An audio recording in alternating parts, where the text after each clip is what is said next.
Hi there, my name's Cassie Nobbs. I'm a physiotherapist at Comox Physiotherapy in beautiful British Columbia, Canada. Welcome to my channel, Healthy Movement with Physio Cassie.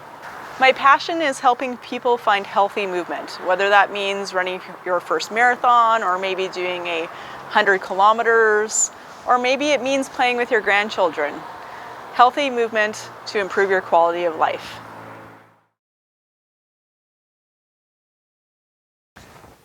Hi there, welcome to part 3B of my Injury Prevention for Runners series. I decided to split this video off to make the videos a little bit more manageable in size. So this one is dedicated to core, as the other one was, but more specifically to the deep muscles of the hip, so kind of the hip core. So keeping in mind from the previous video, part 3A, core is all about movement control. So going back to that concept of controlling your movement when you land on the leg in the frontal plane, these exercises are primarily meant to control what we call valgus collapse. So let's review valgus collapse pretty quickly. So back to this idea of movement control. When you land on your leg in running, or with other activities also, when you land on your leg, the tendency of gravity when you're in single leg stance is to want to drop that pelvis and let the knee come in like so. So we're stressing the hip joint, we're stressing the low back, we're stressing the knee, we're stressing the foot. We want to control those movements as much as possible, and a lot of that movement control comes from the hip girdle. So when we're talking about hip core, really what I'm referring to is three specific movements that we kind of use in combination. So the first movement is hip extension, which is this, which is activating our glutes to pull the leg behind us, or the reverse would be activating our glutes to push our pelvis forward relative to our foot. It's hip abduction, which is this motion, and lots of you have seen this exercise before in a lying position. I'm going to tell you right now, I don't like that exercise for most people. And the reason why I don't like it is because it's frequently done incorrectly, and there are better options that you can do in standing that are more functionally specific. And that's what we're going to work on a little bit more into this video with the weight shifting. All right, so hip abduction, that's typically weak, like so. And then hip external rotation. So hip external rotation is this, it's the turning out of the leg. So it's a little harder to imagine, but when I land on this leg and my femur comes inwards, it's not just coming in, it's also rotating in. So my knee, you might be able to see it from here, my knee wants to do that. So it's not just coming in this way, it's also rotating inwards. So you have to activate your hip external rotators to prevent that from happening. So those are the three muscle groups that we're trying to work. We're going to do that by using a clamshell, we're going to do it by using a vertical bridge, and we're going to do it by using a weight shifting exercise. One of my favorite exercises for increasing leg strength and recruiting the appropriate muscles to help control leg movement on impact and loading is the clamshell.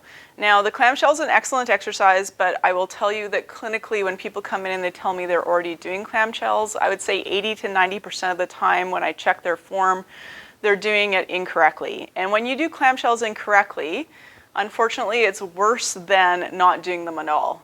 Because an incorrect clamshell can actually feed into some adverse muscle patterns. So remember back when, way back when, in the dynamic warm-up video, feels like it was months ago, I talked about priming the nervous system, how when we cue the nervous system to pay attention to a muscle, it's more likely to use that muscle while we're running. When you do a clamshell correctly, what you should be cueing are these really deep muscles in the back of the hip. Your rotators and your abductors in here, okay? So you should feel it back here. When you do a clamshell incorrectly, what you'll often do is you'll start recruiting this muscle group right here a little bit more towards the front. And when you do that, that can actually make some of your hip flexion tightness worse and make your patterns a little bit worse with your running. So super important to have good clamshell form. So we're going to spend a little bit of time on that. So a good clamshell from the side looks like this. So knees are forward, hips are bent at about 30 to 45 degrees. Feet are together and tucked up underneath you fairly closely, and you're going to lift the knee and lower it. Now what most people do incorrectly is as they lift the knee, they try to lift too high for one, and when they lift, they roll back towards their bum on the lower side. So the very most important part is that that pelvis stays forward as you lift the knee. So in this situation, what I've done is I've rolled my hip forward so that I'm actually resting on, so this is my hip bone here. If I'm square, I'm resting right on that bone. Now I'm going to roll forwards until I kind of end up resting on this muscle on my lower side. Now I'm going to focus. I'm going to put my attention on making sure I maintain that body position. And then I'm going to lift the leg. Oh my gosh, that got a lot harder all of a sudden. And then I'm going to lower. Now if you squeeze your heels together slightly as you lift, that's okay. But what you don't want to be doing is using your toe to lift against the other foot. I don't know if you can see that with my feet, but pushing the balls of your feet together versus keeping your heels together lightly or even squeezing just slightly. All right, so that's the correct clamshell. You should feel it back here. Things to keep in mind: pelvis forwards, squeezing your bum, so almost that idea of that goosing again. So you're almost pushing the bum forward as if you've been pinched from behind as you lift the leg, and then come on back down. So you're not going to lift very high. My clamshell is actually kind of weak right now, so I should be able to go up to about there, but as you can see, I actually had to use my hand to help me get there. So knee up to about hip level would be really good, and then back down.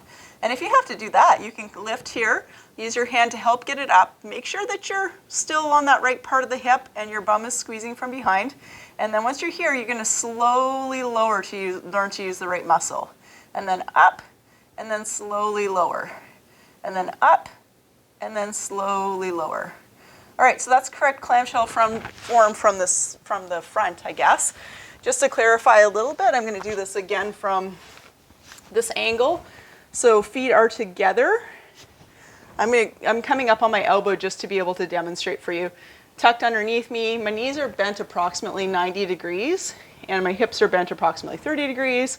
Heels together, knee comes up, like so. Now, if you're going to do this as part of your side plank, you're going to lift up here, push your hips forward, and then it's like this. Now, I really like this version because with the hips pushed forward, I can actually get a better action through my hip. And that just has to do with anatomy. All right, so there's the clamshell.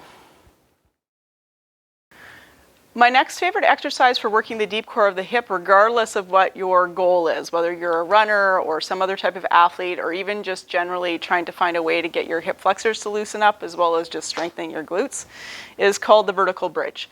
So the vertical bridge starts out like this. I'm going to be folded, so this is my bridge position. It's the same as if I was on my back, I'm just vertical now. And then the resting position, so this is the top position, the resting position or the start position is folded like so. So my hips are over my feet, my shoulders are over my knees. So what a lot of people tend to do is they don't fold, but instead they lean back to try and get, and that works your quads way too much. You don't want that. So you want to fold, keeping the shoulders over top of the knees, and then unfold as you squeeze the hips forward. Now, a couple of things here. You really want to pad out your knees because your knees will be sore in this position if you don't, and you won't be able to do the exercise very well. Number one. Number two, having a way to kick in those deep external rotators of the hip is really important. So I'm going to take this yoga block. Now, you could use a ball. You could use a rolled up towel, whatever, anything, and I'm going to put it between my heels, not between my toes or the rest of my foot, but right between my heels. So with that there, I can fold. It actually gives me a little cue with my bum. All right, now I'm going to squeeze that block as I push my hips forward. Now the end position is not hyperextended like this. It's just stacked to vertical. So shoulders over hips, hips over knees. And then I'm going to fold out, or fold down, pardon me, and then I'm going to unfold to my vertical position. I'm going to fold down, and I'm going to unfold to my vertical position. You could add some arms at the top if you really wanted to work a little bit of postural stuff. Fold down, and unfold to my vertical position. All right, so that's the vertical bridge from the side. Now I want to show you from behind, just to be able to get you to understand what I'm doing with my heels here. So, ball or yoga block goes between my heels, not between my toes, so that as I come up, I'm really squeezing that block with my heels, and that really engages my glutes, And then I'm going to lower back out like so. And then squeezing the block really hard, engaging my glutes, and lowering back out.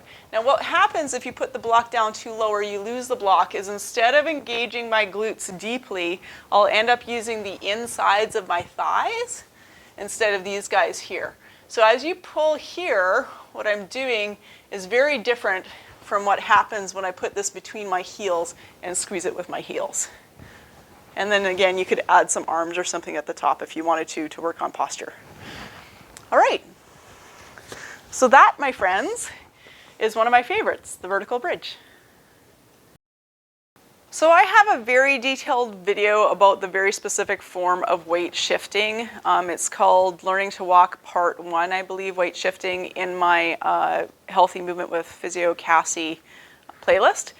If you go to that Learning to Walk video, weight shifting, it has some very basic beginner versions of the exercise.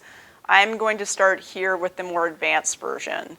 So the more advanced version looks like this. You get into a partial squat like so. So you're sitting into your hips. It's like your ready stance. If you're playing volleyball, you're getting ready to set a ball, or if you're playing tennis, you're getting ready to receive a serve. Anything like that is a good visual.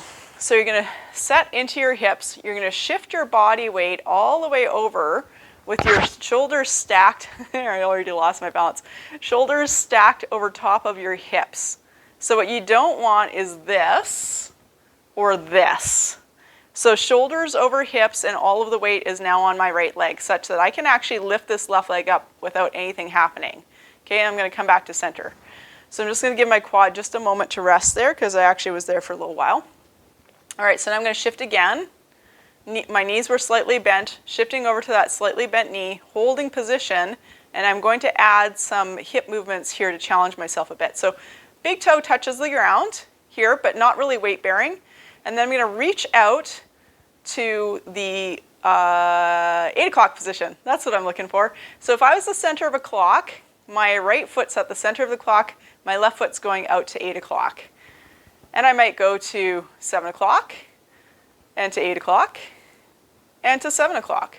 I don't usually have people go out to 9 o'clock, because the tendency at 9 o'clock is to then start to creep towards 10 o'clock, and that gets you into your hip flexors a little bit too much. So just standing on the leg like that and moving my other leg around is a lot of work for your hip core, and that's enough. You could do that for 30 seconds to 45 seconds, and that would be a great little strengthening exercise to work on stability when you hit the ground so that you're not collapsing like this. All right, so that's the weight shifting exercise for you. This is a demonstration of a way to use a weight shifting exercise in combination with some of these loop bands. So I know lots of people have these, lots of runners, and they are a really great tool. I'm going to show you one of my favorite ways to use them in combination with really keeping in mind that whole idea of the full committed weight shift onto one leg while you're very intentionally moving the other leg. So I'm going to take my little loop band. It's not going to go around my ankles. It's going to go above my knees. Now the reason for that is if you do have sensitive knees, like some old ligament injuries, this is much less stress on the knees. And we're going to do a little bit of near far here. I don't know if you guys remember that from Sesame Street, but near far. Okay, that's not the exercise though. Anyway, I digress. So into your hips, hips back, knees apart. Okay, so I'm in my ready stance, just like I was for my weight shifting exercise. I'm going to shift my weight, and I bring my toe into touch, and then I'm going to step through. Now I call these skater strides. Now as I come here, I'm going to weight bear on the other leg, shift my weight over, come in, step forwards a little bit, weight shift, come in. I'm sorry about the lighting changes. I can't seem to get it to stabilize. I apologize. Anyway, in, out, weight shift, commit, in, out with a little step forwards, weight shift, commit, in, out with a weight shift to commit, in, out with a weight shift to commit. Now, you guys all know that I said earlier that I typically don't get people to step out into that 9 o'clock or 3 o'clock or 2 o'clock, 10 o'clock position because it works your hip flexors. That is true if you're super careful about turning your knee out and making sure that you're being very intentional with your kind of side step, that effect will be minimized. Now, I still like to balance it out with the opposite. So I'm still in favor of the going backwards part, the reaching out back, more than, and in fact you could just do this in place. You could just go here and come back and here and come back, and that would be a great exercise. But I like moving when I'm doing my core. I find core exercises pretty boring, so I do whatever I can to entertain myself. So here we are. Squatted in. So if I was doing my weight shift exercise, I'd be shifting here, reach, and back. Reach, and back. Now, if I'm doing my skater steps, so let's say I've walked forwards for a while, I'm going to squat down, commit to my weight shift, reach back, shift my weight, come in, reach back, shift my weight, come in, reach back, shift my weight, come in, reach back. There we go. And you could do that for about 45 seconds. And that's a really great way to work the core muscles of your hips to stabilize things with a little bit of extra resistance. All right. Another great exercise that you can do with the bands, again, it's going to go up above the knees. These are called band walks. I forgot to tell you, the last exercise is called skater strides.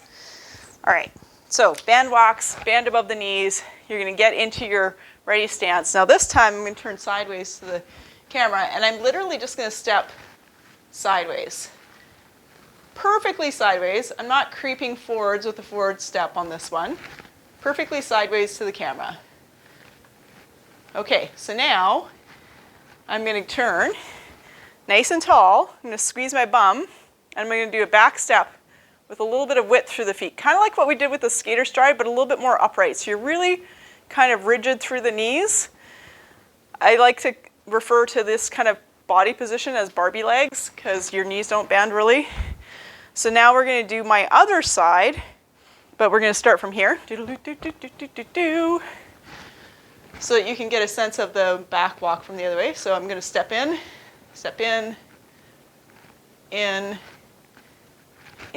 nice and slow, going straight sideways. My feet aren't turned in or out. They're parallel. Now I've gotten to the end of my stride, and I'm going to stand up really tall, squeeze my bum, and it's a bit of a like out to the side as I step back with these nice straight Barbie knees.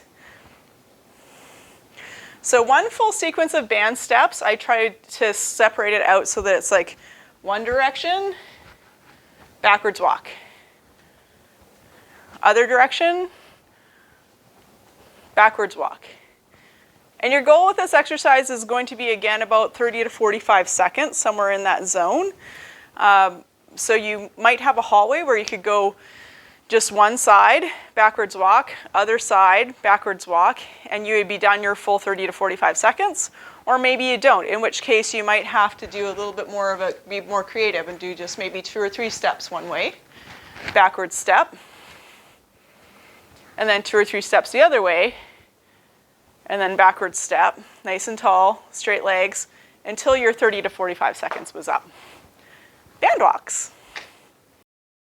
One of the tricky things about making a person a better runner by working on core is making sure that those core exercises that you're doing translate into running. So we talked a lot about clamshell earlier on in this video. It is a great way to start strengthening your hip girdle, but at some point it's necessary to have a person move from doing clamshell on the ground or on the bed to doing a version of clamshell in a weight-bearing position.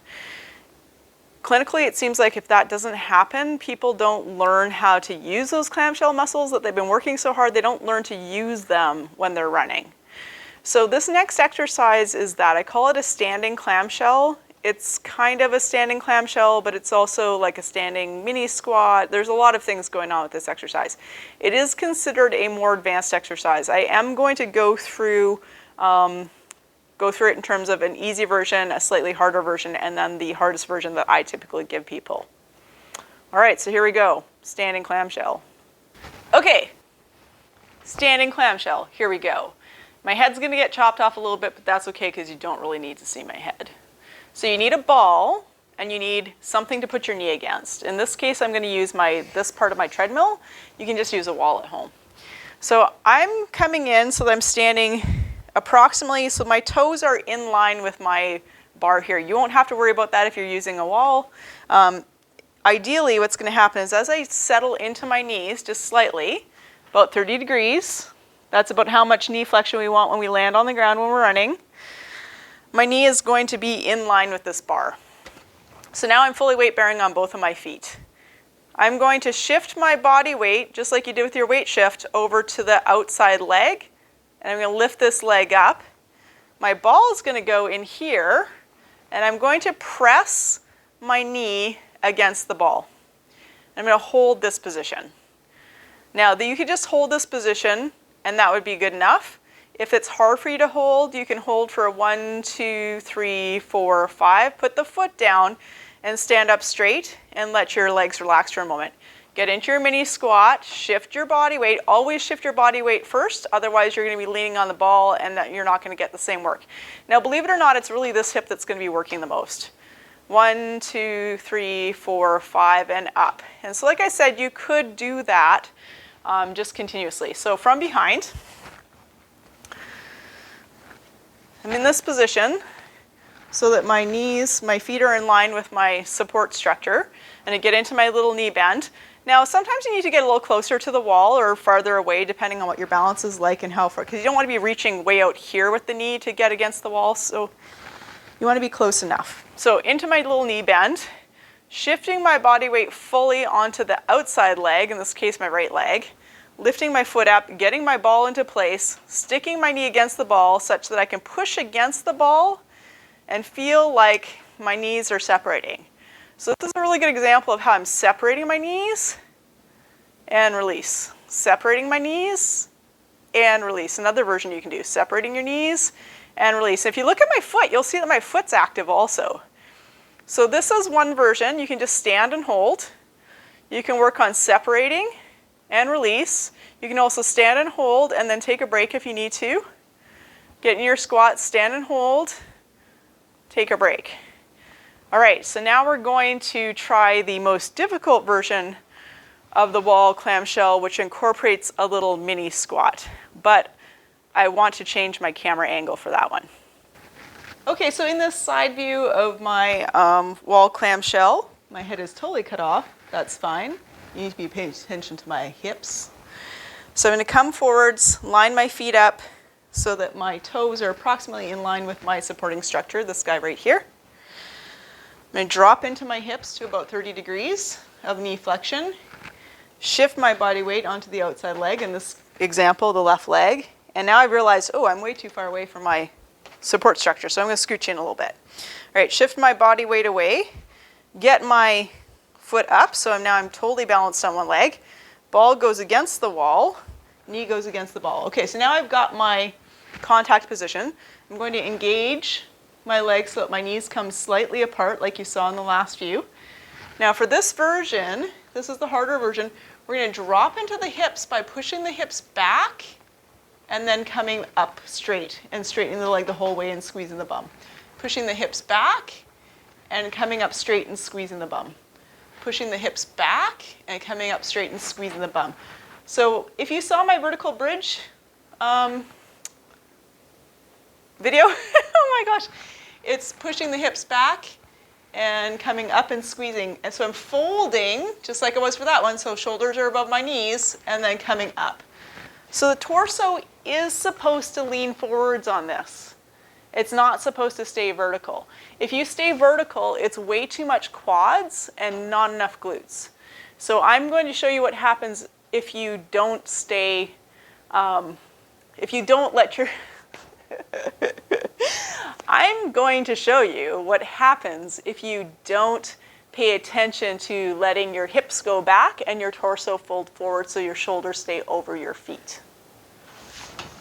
All right, so now my head is chopped off again, but it doesn't matter because now you're going to pay attention to my knee.